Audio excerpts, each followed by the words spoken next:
میرا شوہر بہت نیک اور تہجد گزار تھا مگر پھر بھی وہ دن رات روتا اور کہتا مجھ سے گناہ ہو گیا ہے۔ وہ روزانہ اپنے ہاتھ سے کھانا بناتا اور گھر کے اندر صحن میں ہی بڑا دسترخوان لگا کر سب غریب عورتوں کو کھانا کھلاتا، مگر مجھے اس کھانے کا نوالہ بھی چکھنے نہ دیتا۔ ایک دن میں میکے کا بہانہ کر کے پھٹے پرانے کپڑے پہن کر شوہر کے ہاتھ کا کھانا کھانے چلی گئی۔ جلدی سے کھانا کھا کر واپس میکے چلی گئی، مگر جب میں اپنے کمرے میں سونے آئی تو روح تک لرز گئی، کیونکہ میں آج آپ کو اپنی کہانی سنانے لگی ہوں، وہ کہانی جس سے میری زندگی بدل گئی۔ میں اس واقعے کو کبھی بھول نہیں سکتی، نہ ہی بھلا سکوں گی۔ سنیں میری کہانی میری زبانی۔ میرا نام بینا ہے۔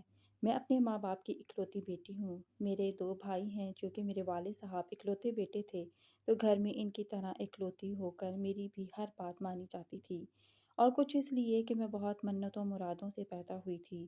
دادی جان کہتی تم ہماری دعاؤں کا صلہ ہو۔ انہیں بیٹیاں بہت پسند تھیں، اسی وجہ سے بھی وہ مجھ پر جان چھڑکتے تھے۔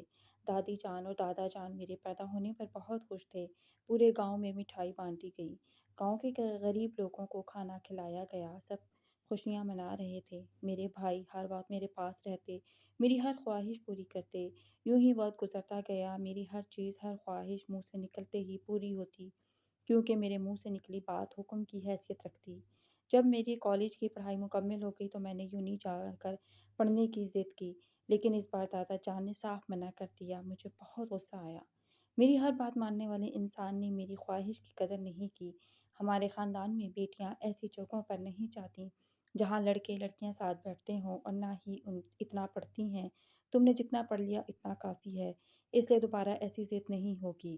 سخت لہجے میں حکم سناتے دادا جان چلے گئے۔ ماما مجھے یونی جا کر پڑھنا ہے اور یہ میری ضد ہے۔ اب آپ سب مجھ سے اس وقت بات کریں گے جب میری بات مانی جائے گی، اس سے پہلے کوئی بھی میرے پاس نہیں آئے گا۔ میں اپنے کمرے میں جا رہی ہوں، میں نے ضدی اور غصیلے لہجے میں کہتے ہوئے اپنے کمرے کی طرف دوڑ لگا دی۔ روتے ہوئے دروازہ بند کرتی وہیں بیٹھ گئی۔ میں جانتی تھی دونوں بھائی جان اور ماما جان میرے آنسو دیکھ چکے ہیں، اور اب مجھے یقین تھا میرے یونی جانے کی ضد پوری ہو جائے گی، کیونکہ وہ میرے آنسو دیکھ کر تڑپ جاتے تھے۔ اس بار بھی یہی ہونا تھا، اس لیے اٹھ کر میں نے اپنے کپڑے نکالے اور فریش ہونے چلی گئی۔ واپس آ کر سو گئی۔ اب مجھے فکر کرنے کی ضرورت نہیں تھی، مگر مجھے پتہ نہیں تھا میری ضد کی وجہ سے گھر والے کتنا دکھی ہو گئے تھے، اور ہوا بھی یہی۔ سب گھر والے بہت پریشان تھے۔ ماما جان اور دادی جان نے دادا جان کی بہت منتیں کیں اور انہیں میری محبت کا حوالہ دیا، مگر وہ نہ مانے۔ بابا جان مایوسی سے گھر سے باہر نکل گئے۔ میں شام تک سوتی رہی۔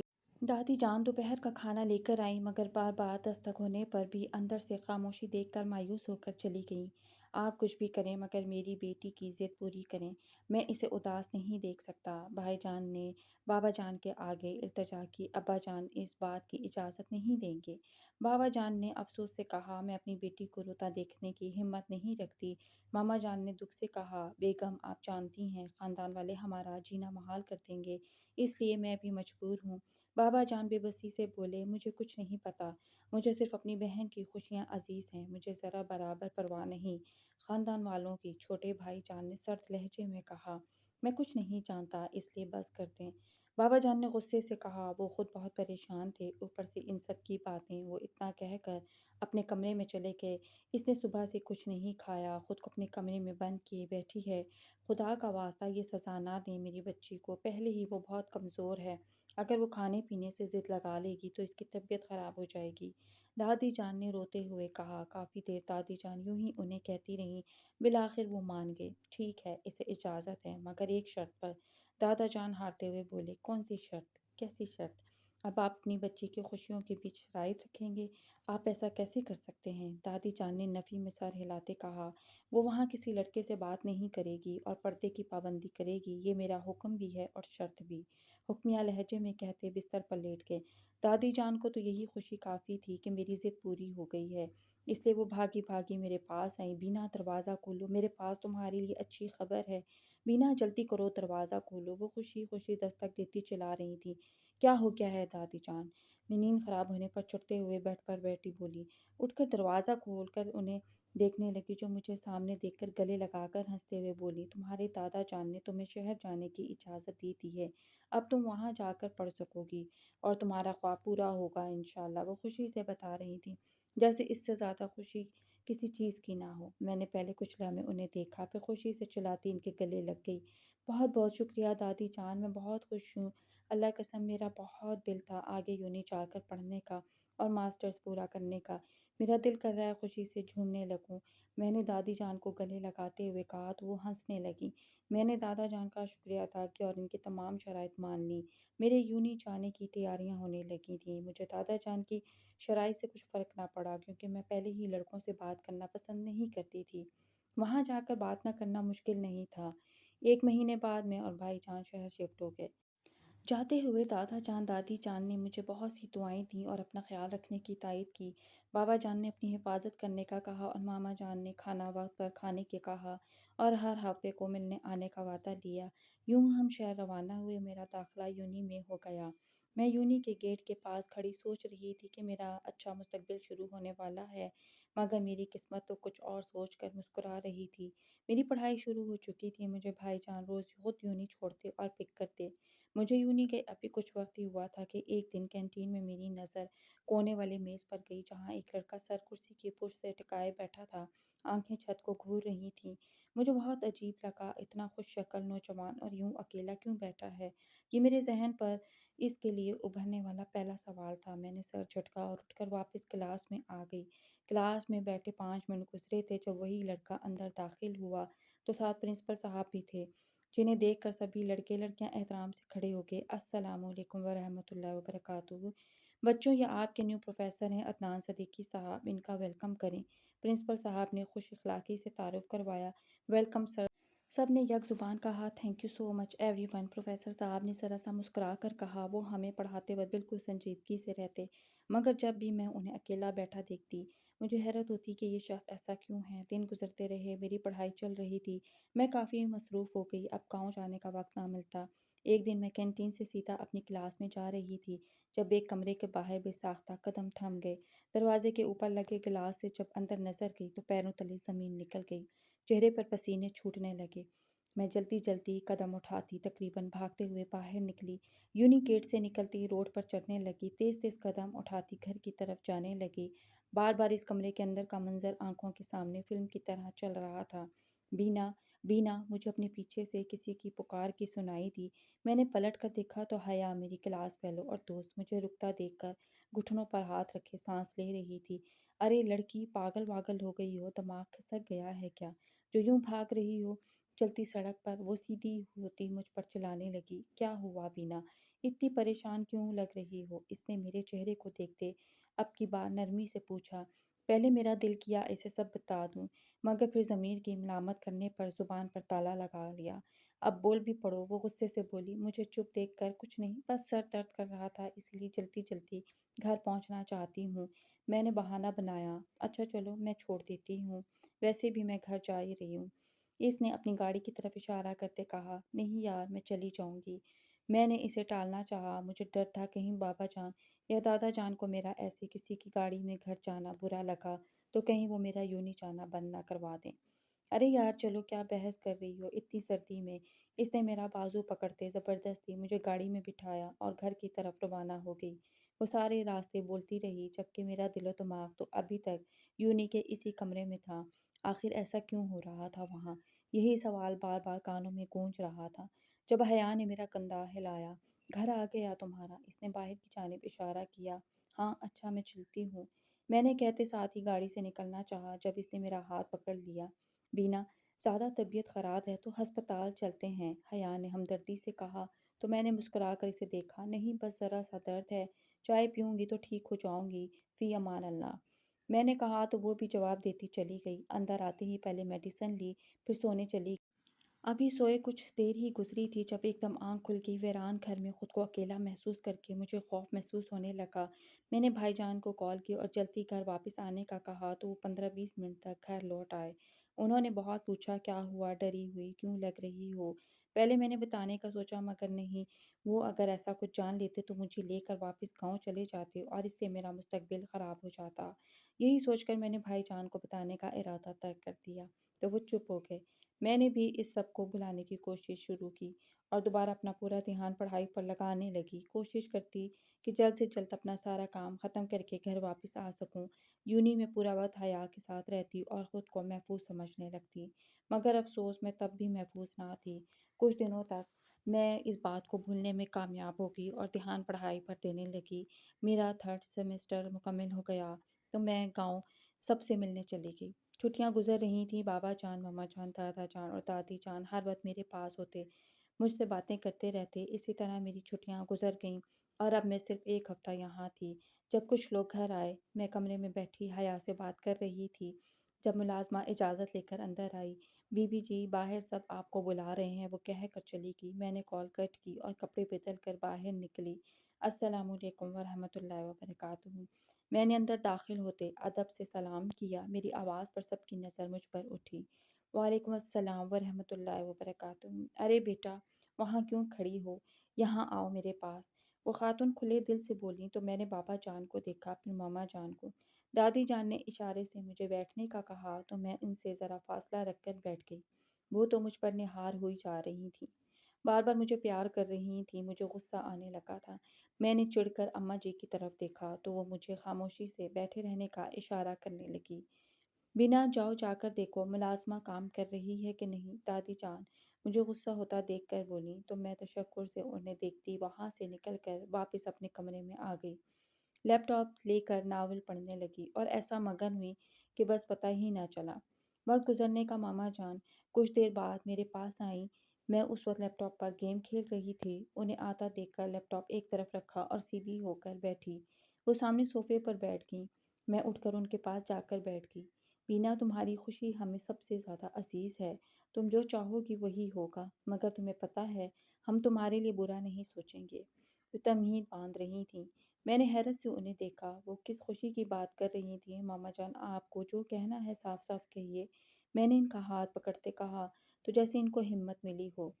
बिना, वो लोग तुम्हारे लिए आए थे, वो आराम से बोली और देखने लगी। मेरे लिए? क्यों? क्या मतलब? मैंने हैरत से पूछा। भला उन्हें मुझसे क्या काम हो सकता था? वो अपने बेटे का रिश्ता लेकर आए थे तुम्हारे लिए। बहुत अच्छा पढ़ा लिखा बच्चा है, और तो और तुम्हारी यूनी में प्रोफेसर भी है वो बोल रही थी और मैं उनकी बातें सुनकर सोच में पड़ चुकी थी कि वो किसकी बात कर रही हैं। तो मैं यूनी में देखा था उन्होंने। ज़मींदार लोग हैं, बहुत अच्छे म्यार वाले और मुखलिस। मुझे तो बहुत पसंद आए। बाबा जान, दादी जान और दादाजी भी राज़ी हैं। अम्मा जी ने खुशी से बताया। और भाईजान, वो राज़ी नहीं है क्या? अम्मा जी का दोनों भाइयों का नाम ले लेना मुझे शक में डाल गया था, इसलिए पूछा। हाँ, वो भी राज़ी हैं, मगर अपनी तसल्ली करना चाहते हैं, इसलिए वक्त मांगा है। तो बता दो क्या चाहती हैं? मामा जान ने उम्मीद भरी नज़रों से मुझे देखते पूछा। मामा जान, आप सब मेरे बड़े हैं, मुझे खुद से अजीज़ हैं। आपका फ़ैसला मेरे लिए हुक्म होगा, इसलिए आप सबको जो बेहतर लगे। मैंने नज़रें झुकाकर कहा। मैं ज़िद्दी से ही मगर शर्म लिहाज रखने वाली थी। मामा जान मेरी पेशानी चूम कर चली गईं। मैं सोच में पड़ चुकी थी। मैंने तो कभी उन्हें नहीं देखा था, तो उन्होंने मुझे कहाँ देखा और उन्हें मेरे घर का पता कैसे चला? हैरत है, वो घर तक पहुँच गए और मुझे इल्म तक ना हुआ कि कोई मेरे पीछे मेरे घर तक आ पहुँचेगा। मैं परेशानी से कमरे में चक्कर काटने लगी। उस वक्त मेरे जहन से मुकम्मल तौर पर निकल गया यूनी में क्या हुआ था। मंगनी धूमधाम से हुई, शादी पढ़ाई मुकम्मल होने पर होनी थी। मंगनी करने पर भी लड़के के घर वाले आए थे, क्योंकि हमारे यहाँ लड़के को शादी से पहले देखने का रवाज ना था। इसी वजह से मुझे नहीं पता था कि वो कौन है, बस नाम पता था और यूनी वो छोड़ चुका है, जिसकी वजह से मुझे यूनी जाने से रोका ना गया। मेरा सेमेस्टर पूरा होने में वक्त था। जब मेरे ससुराल वालों ने शादी की तारीख मांगी तो घर वालों ने पेपर्स के बाद की तारीख दे दी। एक तरफ पेपर और दूसरी तरफ शादी में, तो मैं तो घन चक्कर बनकर रह गई थी। कभी बाजार तो कभी किताबों में सर दिए बैठी रहती। पेपर्स ख़त्म हुए तो मैंने शुक्र का कलमा पढ़ा। अब मुझे पूरी तरह शादी की तैयारियों पर ध्यान देना था। पूरे दिल से सब कुछ खरीदती सजाती। मेरी शादी का दिन आन पहुंचा। सारा खानदान आ चुका था। आधी रात तक फंक्शन चलता रहा। जब हया मेरे करीब बैठी, तुमने तस्वीर देखी है? इसने कान में सरगोशी की। किसकी? मैंने भी इसी के अंदाज में पूछा। अरे भाई, अपने होने वाले शौहर की। माथे पर हाथ मारती बोली, नहीं। एक लफ्ज़ी जवाब देकर मैं दोबारा बच्चों का डांस देखने लगी। बीना, तुम्हारे होने वाले शौहर हमारे वही प्रोफ़ेसर हैं जो। वो अभी बोल रही थी जब मामा जान आ गईं। बीना, तुम आराम कर लो, अब रात काफ़ी हो गई है। हया बेटा, तुम ज़रा मेरे साथ आना। बीना को इसकी कज़न कमरे में छोड़ देगी। मामा जान के कहने पर वो ना चाहते हुए भी उठकर चली गई और मैं कमरे में आ गई। जब हया आई तब तक मैं सो चुकी थी। अगली सुबह फिर वो मुझे कुछ बताना चाहती थी, मगर वहाँ सब कज़न्स बैठी बातें कर रही थी। मुझे तैयार करने के लिए घर में ही लड़की आई थी। इसी कमरे में निकाह हो गया। निकाह के वक़्त मुझे पता चला मेरा निकाह अदनान सदीकी से हुआ है। कुछ-कुछ याद था मगर मुकम्मल नहीं, और रुखसती हो गई। गाड़ी में बैठे मुझे होश नहीं था दूल्हा देख सकूं। मुझे तो अपने घर से दूर होने का दुख रुला रहा था। ससुराल जाकर कुछ रस्मों के बाद मुझे रूम में बिठाया गया। मुझे बैठे 2 घंटे गुजर गए मगर अभी तक शौहर साहब तशरीफ़ नहीं लाए थे। इंतज़ार में मुझे नींद आ गई। सुबह आँख खुली तो अदनान शीशे के सामने खड़ा तैयार हो रहा था। मैंने आँखें खोलकर बंद की। ये मेरा वहम नहीं था। आई एम सो सॉरी, मैं सो गई थी। रात का वाक़या याद आने पर मैंने शर्मिंदगी से कहा, कोई बात नहीं, तुम तैयार हो जाओ ताकि नाश्ते के लिए ये जा सकें। इसके इस कदर इत्मीनान से कहने पर मुझे हैरत का झटका लगा। मतलब इसे फ़र्क नहीं पड़ा। कुछ देर बाद मैं तैयार होने चली गई और नाश्ते के लिए नीचे चली गई, जहाँ अदनान और अंकल बैठे अखबार पढ़ रहे थे, जबकि आंटी किचन में नाश्ता बना रही थीं। मुझे देखकर मुस्कुराने लगी। मेरे घर से नाश्ता लाने से मना कर दिया था बाबा जान को। मैं नाश्ते से फारिग होकर पार्लर चली गई। दोपहर का वलीमा था। वहाँ से फ्री होकर घर का चक्कर लगाया और वापस ससुराल आ गए। मैं सो रही थी जब किसी के सिसकने पर आंख खुली तो सामने अदनान जाए नमाज पर बैठा शिद्दत से सिसक रहा था।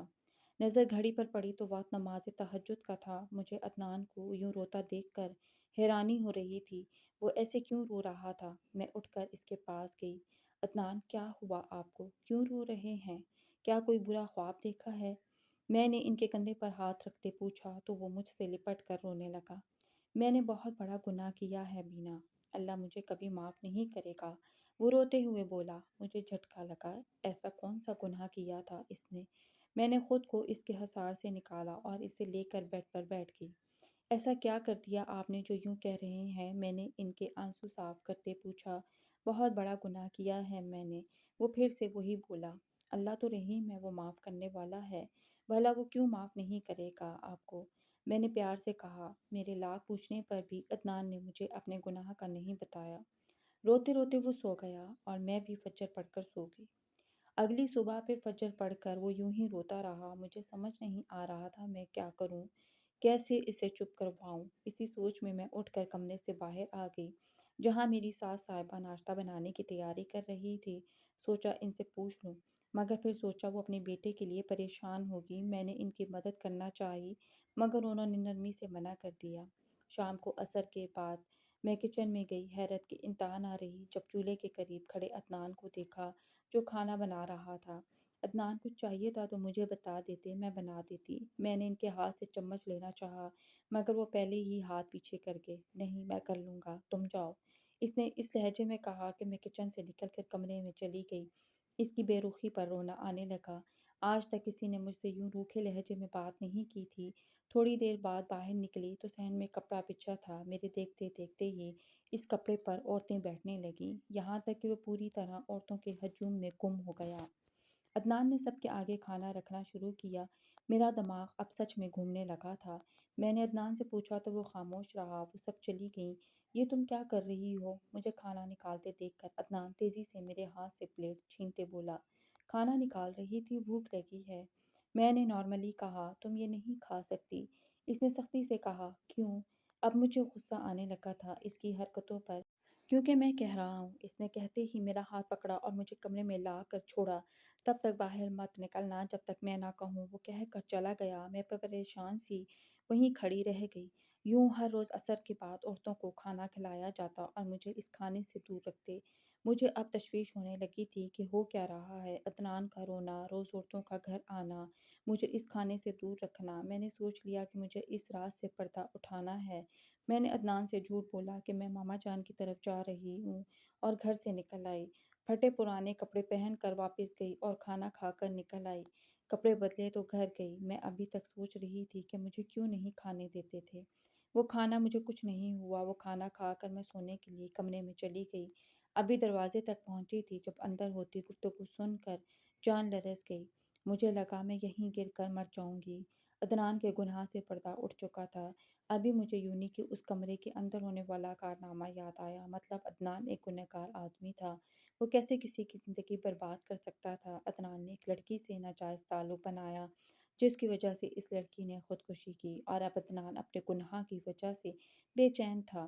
اسے سکون نہیں ملتا تھا۔ میں لڑکھڑاتی دروازے تک پہنچی اور گیٹ سے نکلتی ٹیکسی لے کر گھر کی طرف روانہ ہوئی۔ گھر پہنچی تو 10 بج چکے تھے۔ سبھی مجھے یوں دیکھ کر گھبرا گئے۔ جب میں نے انہیں سچ بتایا تو پاپا جان اور دادا جان نے مجھے وہاں جانے سے منع کر دیا۔ میں خود ایک ایسے انسان کے ساتھ نہیں رہنا چاہتی تھی جو کہ اللہ کی نظر میں گنہگار ہو۔ آج کی کہانی اچھی لگی ہو تو ویڈیو کو لائک کریں، شیئر کریں اور چینل کو لازمی سبسکرائب کریں۔ شکریہ۔